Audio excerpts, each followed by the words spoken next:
اللہ الرحمن الرحیم وبہ نستعین انہ خیر ناصر ومعین۔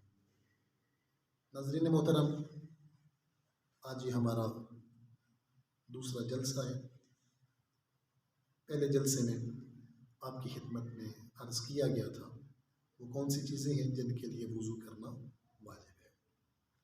اب یہ وضو کرنے کا طریقہ کیا ہے، وضو کیسے کیا جاتا ہے، اس میں سب سے پہلے نیت کا کرنا یہ ضروری ہے، اور نیت کو زبان سے تکرار کرنا، زبان سے بیان کرنا یہ کوئی ضروری نہیں ہے۔ نیت کا تعلق ہے آپ کے ارادے کے ساتھ، ارادے کو ہی نیت کہا جاتا ہے۔ لیکن پھر بھی اگر کوئی اپنے دل کے سکون کے لیے، اطمینان کے لیے نیت کرنا چاہتا ہے تو آپ نیت کر لیں کہ وضو کرتا ہوں قربتاً الی اللہ، اتنا کافی ہے۔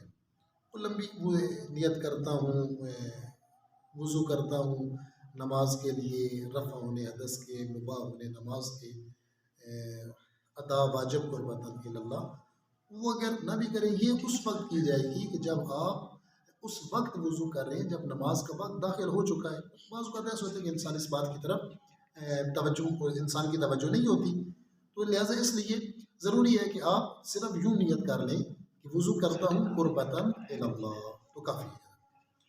سب سے پہلے آپ نے، اگر آپ کے پاؤں صاف نہیں ہیں، گندے ہیں، تو آپ نے پہلے پاؤں کو دھونے ہیں۔ تو پاؤں دھوتے ہوئے پہلے دایاں پاؤں دھویا جائے گا، بعد میں بایاں پاؤں۔ پھر آپ جو ہے وہ اپنے ہاتھوں کو دھوئیں گے کلائیوں تک ہاتھوں کو دھو کر پہلے 3 مرتبہ منہ میں پانی ڈالا جائے گا، کلی کی جائے گی، پھر 3 مرتبہ ناک میں پانی ڈالا جائے گا، اور اس کے بعد 2 مرتبہ چہرے کو دھوئیں گے۔ پہلی مرتبہ چہرے کو دھونا واجب ہے، دوسری مرتبہ چہرے کو دھونا مستحب ہے۔ اور مقدار میں یعنی لمبائی میں کہاں سے کہاں تک دھونا چاہیے، یعنی بال اگنے کی جگہ سے لے کر تھوڑی تک، یہ لمبائی میں اتنا دھونا واجب ہے۔ اور چوڑائی میں آپ کی درمیان والی انگلی سے لے کر یہ انگوٹھے کے درمیان جتنی جگہ آ جائے اسے دھونا واجب ہے۔ اطراف میں ہاتھ مار لینا بہتر ہے تاکہ آپ کو یقین ہو جائے کہ آپ کا چہرے کے اوپر کوئی جگہ خالی نہیں رہی اور خشک نہیں رہی۔ لمبائی بھی پتہ چل گئی اور چوڑائی بھی پتہ چل گئی۔ اور یہ دھیان رکھنا ہے کہ پانی اوپر ڈالنا ہے، اوپر سے نیچے ہاتھ لے کر آنا ہے۔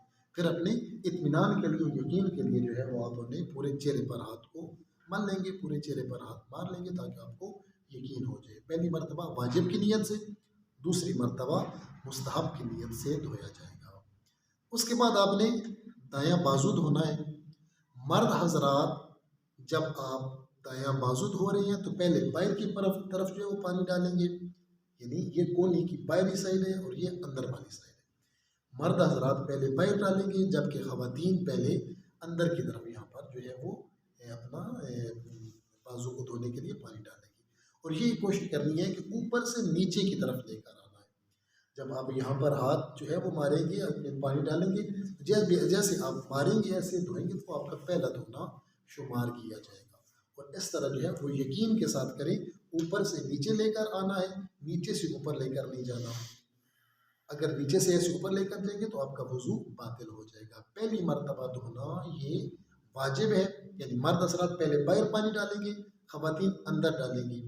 اور دوسری مرتبہ جب آپ دھو رہے ہیں تو اس وقت بھی اوپر سے نیچے ہی لے کر آنا ہے، لیکن جب آپ ہاتھ میں پانی لیں گے تو پہلے اندر کی طرف ڈالیں گے، اندر کی طرف ڈال کے آپ اوپر سے نیچے کی طرف سے اسی طرح دھوئیں گے۔ اور خواتین حضرات دوسری مرتبہ جب دھو رہی ہیں تو وہ پیر کی طرف پانی ڈالیں گی۔ بالکل اسی روش کے ساتھ، اسی طریقے کے ساتھ آپ نے جو ہے وہ اپنا بایاں بازو بھی دھونا ہے۔ اور اب جو آپ کے ہاتھ میں تری بچ جائے گی، جو تری رہ گئی ہے، اسی تری کے ساتھ آپ نے وضو کرنا ہے، اپنا مسح کرنا ہے۔ سر کا مسح کریں گے، آپ نے یہاں درمیان میں ہاتھ رکھ کے نیچے لے کر آنا ہے، اور سر کے اندر اور پاؤں کے اندر مسح کرتے ہوئے حرکت نہیں ہونی چاہیے۔ سر اور پاؤں کو حرکت نہیں دینی، بلکہ آپ کا ہاتھ جو ہے وہ حرکت کر رہا ہو۔ اور ایک مرتبہ بعض فقہا نے یہ کہا ہے کہ جب آپ اپنا بایاں بازو دھو رہے ہیں تو ایک مرتبہ دھو لیں، تاکہ جو واجب تری آپ کے دونوں ہاتھوں میں تھی اس کی وجہ سے